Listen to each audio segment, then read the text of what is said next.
मुरझाए पौधों को पानी दे दो, लहराने दो इनको फिर जवानी दे दो।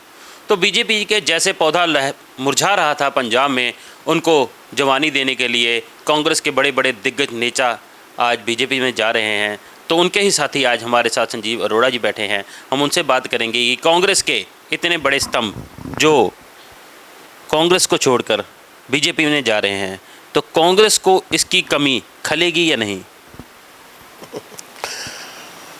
मैं भी शेर सुनाता हूँ आपको, ताकि खामोश लब हैं, झुकी हैं पलकें, दिलों में उल्फत नई नई है।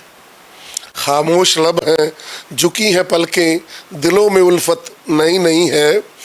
अभी तकल्लुफ है गुफ्तगू में, अभी मोहब्बत नई नई है। अभी गए हैं डॉक्टर साहब, ठीक है, हमारी शुभकामनाएं हैं।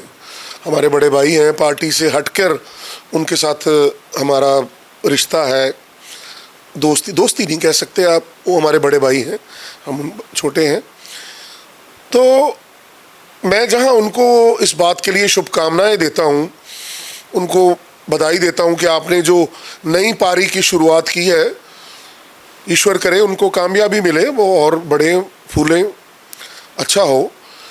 वहीं मैं आपके माध्यम से अपनी पार्टी के जो हमारे आला लीडर साहबान हैं, हमारी माननीय राष्ट्रीय अध्यक्षा श्रीमती सोनिया गांधी जी, राहुल जी, प्रियंका जी, और भी जो हमारे उच्च स्तर के लीडर साहबान हैं, और मेरे छोटे भाई राजा अमरिंदर वड़िंग जी, हमारे पंजाब प्रदेश कांग्रेस के अध्यक्ष, इन सबको मैं एक विनम्रता सहित आपके माध्यम से विनती करना चाहूँगा कि ये जो कांग्रेस का गुलशन है ना, ये बड़ी मुश्किल से खिला है। देश की आज़ादी से पहले कांग्रेस के लोगों ने जितनी कठिनाइयों से, जितनी मेहनत से इसको खिलाया है, इसको बनाया है, उसको उजड़ने मत दी। इस चमन को हरा भरा रखने के लिए हमारे नेताओं ने, हमारे लीडर साहबानों ने अपने खून से इसको सींचा है और अपनी जान की कुर्बानियां दी है, और उनकी जान की कुर्बानियों का सदका ही ये जो कांग्रेस का चमन है वो खिला है। तो क्या कारण है इस चमन के फूल उखड़ के दूसरी बगिया में जा रहे हैं? जैसे कि हम बात करें, पहले सुनील जाखड़ चले जाते हैं, उसके बाद अब डॉक्टर राजकुमार वेरका, साथ में और भी कई दिग्गज नेता बीजेपी का दामन थामते हैं। मैं यही आपसे कहने जा रहा था कि कांग्रेस का एक स्वर्णिम इतिहास रहा है, कांग्रेस का एक स्वर्णिम युग रहा है, और आज अगर मैं कुछ थोड़ी सी गुस्ताखी करूं तो हमारे कुछ लीडर साहबानों की वजह से, हमारी कुछ हाई कमांड की गलतियों से आज जो कांग्रेस है वो बेचारगी की तरफ जा रही है। तो ये आप मान रहे हैं कि हाई कमांड की कुछ गलतियां ऐसी हुई हैं पंजाब में, जिससे कि एक पार्टी जो बड़ी पार्टी बन के उभरी थी पंजाब में 2017 में, पूरे देश में सबसे अच्छी जीत हासिल की थी, पंजाब ने पूरे देश में कांग्रेस को अच्छी जीत हासिल कराई थी, आज वो पार्टी बिखर रही है।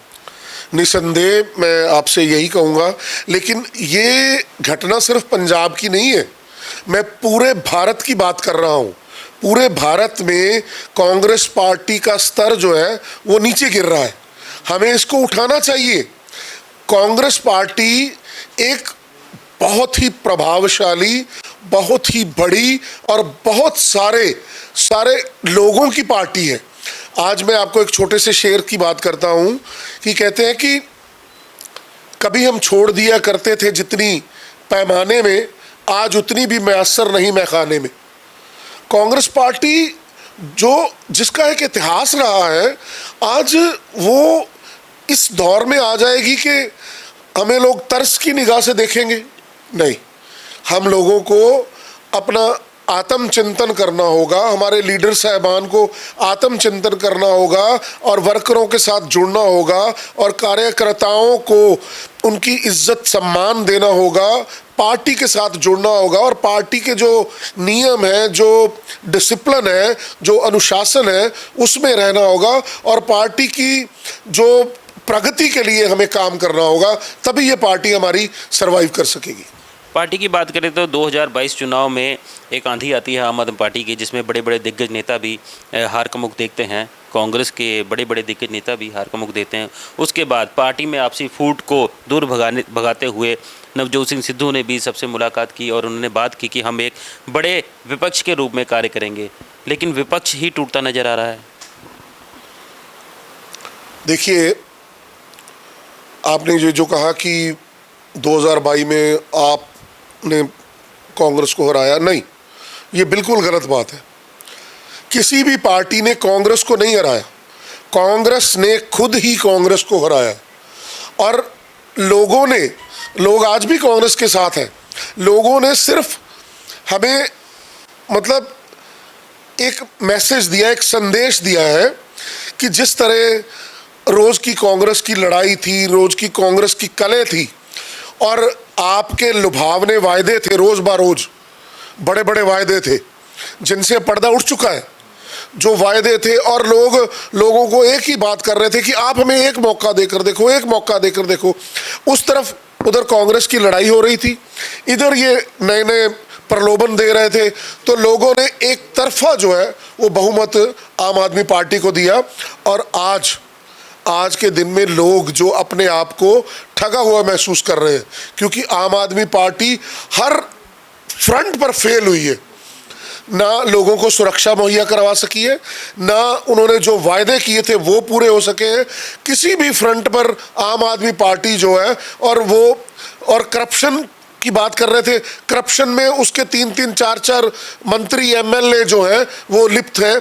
और नीचे जो ग्राउंड रिपोर्ट है, मेरे से ज़्यादा आप जानते होंगे, यहाँ जो आपके जो एमएलए साहबान हैं, आप सब पता है आपको क्या हो रहा है। दूसरी बात करें आम आदमी पार्टी की, तो आम आदमी पार्टी पे पहले भी उंगलियां उठती रही हैं, उन पे दोष लगते रहे हैं खालिस्तान से लिप्त होने के।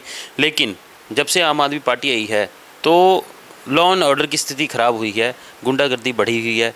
क्या इसका कारण पार्टी है या कुछ और?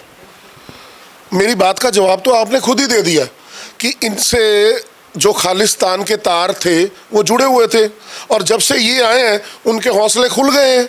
और आप देख लीजिए, गुंडागर्दी, दहशतगर्दी, आम आदमी का घर से निकलना मुश्किल हो गए। घर से निकलते वक्त आदमी वही दोबारा आतंकवाद का जो दौर हमने निभाया, अपने जिस्म पर हंडाया है, वो दौर सामने आ रहा है हमारा। और उसको बेअंत सिंह और केपीएस गिल ने जिस तरह मिलके उसको तोड़ा था, उनके नेक्सस को आतंकवाद के, अब उसी नेक्सस को फिर ये जोड़ रहे हैं। और आप देख लेना आने वाले दिनों में, ये मैं नहीं कहना चाहता, लेकिन लॉ एंड ऑर्डर की स्थिति बद से बदतर होने वाली है। जैसा कि पिछले दिनों एक रैली निकाली जाती है 5 जून को, और उसमें आज़ादी के नारे लगते हैं, पंजाब को चाहिए आज़ादी, हम लेके रहेंगे आज़ादी। ऐसी आज़ादी के नारे पहले भी कभी पंजाब में लगे थे? आप बताइए, आप पत्रकार हैं, कभी लगे थे? कांग्रेस की सरकार थी, अकाली दल भाजपा की सरकार थी।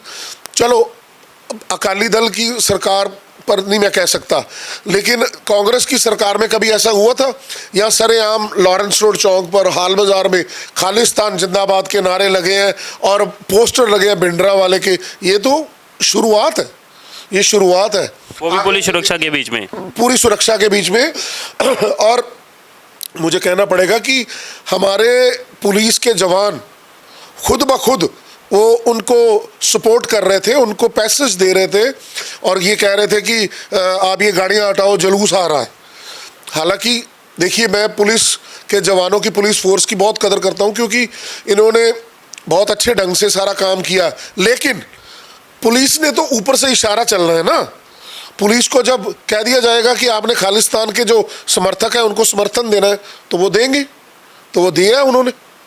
तो फिलहाल हम बात करेंगे कांग्रेस पार्टी की। कांग्रेस पार्टी एक बड़ा विपक्ष के रूप में कैसे कार्य करेगी अभी, जैसे कि कांग्रेस के बड़े बड़े स्तंभ जो हैं दूसरी पार्टी में जा रहे हैं? इस बात की तो आप चिंता मत कीजिए। कांग्रेस पार्टी कल भी मजबूत थी, आज भी मजबूत है, आने वाले समय में भी मजबूत रहेगी। क्या राजा वड़िंग को प्रधान बनाने के बाद ही ये ऐसी शुरुआत हुई कि बीजेपी में डॉक्टर राजकुमार वेरका चले गए? चलिए, ये पार्टी पॉलिसीज की बात है। अब ऊपर हाई, वही तो मैं कह रहा हूँ आपको। राजा वड़िंग हो या कोई भी हो, राजा वड़िंग मेरे अच्छे दोस्त हैं, भाई हैं मेरे, लेकिन कहने का मतलब है ये हाई कमांड ने तय करना होता है कि हमने कमान किसको देनी है, वो किस तरह संभालेगा या कैसे उसको आगे का उसका पथ प्रदर्शन करना है, ये उनका काम है, मेरा नहीं है। मैं इसलिए तो रिक्वेस्ट कर रहा हूँ हाई कमांड से भी और नीचे वालों से भी कि किसी तरह आप सोच समझ कर सब कुछ करो। तो सोच समझ के सब कुछ करें, लेकिन अक्सर ही हर जगह ऐसा होता है कि अपने जूनियर को सीनियर मानना बड़ी मुश्किल की बात होती है। तो क्या ये कारण आप मानते हैं कि डॉक्टर साहब बीजेपी ज्वाइन कर रहे हैं? हो सकता है कहीं ना कहीं ये भी कारण होगा, ज़रूर होगा, इसमें कोई शक नहीं है। मेरी राय है, ज़ाती राय है, पता नहीं। तो अगर जो बात करें कांग्रेस की, तो अभी कांग्रेस को आप किस नज़र से देखते हैं और इसकी मजबूती के लिए कांग्रेस क्या कदम उठा रही है? कांग्रेस के सिद्धांत, जो कांग्रेस की आइडियोलॉजी है, उसके जैसा कोई नहीं। लेकिन मजबूरी विवशता ये है कि उस आइडियोलॉजी को समझने वाले, उसको समझाने वाले, उसको मानने वाले, उसको बताने वाले नहीं है। हमारी पार्टी धीरे धीरे धीरे धीरे लीडरलेस होती जा रही है। लीडरलेस होती जा रही है, उसके स्तंभ तो चलो आगे बनेंगे। एक आखिरी सवाल आपसे जाते हुए, जो पार्टी छोड़ के चले गए उनको आपके शायराना अंदाज में कोई नसीहत और पार्टी के मौजूदा वर्गों के लिए कोई संदेश? वो कहते हैं ना कि मेहरबान होके बुला लो जब भी मुझे, मैं गया वक्त नहीं जो लौट के आ ना सकूं। वो जब भी हमें बुलाएंगे हमें कहेंगे हम तो साथ ही हैं, और हम ये भी चाहते हैं कि वो भी हमारे साथ रहें। हम तो उनको शुभकामनाएं देते हैं और अपनी पार्टी के आला लीडर साहबान को कहते हैं कि ये जो साथी हमसे चले गए हैं दूर, इनको हमें फिर अपने साथ लेके आना चाहिए और कांग्रेस को मजबूत बनाना चाहिए। तो अपने से दूर गए साथियों को वापस बुलाने के लिए भी हाई कमांड से अपील करते हैं और कांग्रेस की मजबूती के लिए दृढ़ निश्चय लेकर खड़े हैं। तो ये है संजीव अरोड़ा जी, जिन्होंने आज लाइव भारत के कैमरे के आगे खुलासा किया कि डॉक्टर राजकुमार वेरका क्यों गए पार्टी छोड़ के दूसरी पार्टी में, और उनके जाने के बाद क्या स्थिति रहेगी पार्टी की, कांग्रेस पार्टी की। फिलहाल देखना होगा आने वाले समय में कांग्रेस पार्टी की क्या स्थिति रहती है और पंजाब की पॉलिटिक्स क्या नया रंग लेती है। अभी मौजूदा सरकार भी कई घेरों में आ रही है, देखना होगा आगे आने वाला समय क्या देता है, किस पार्टी को क्या रुख देता है। बने रहें लाइव भारत के साथ।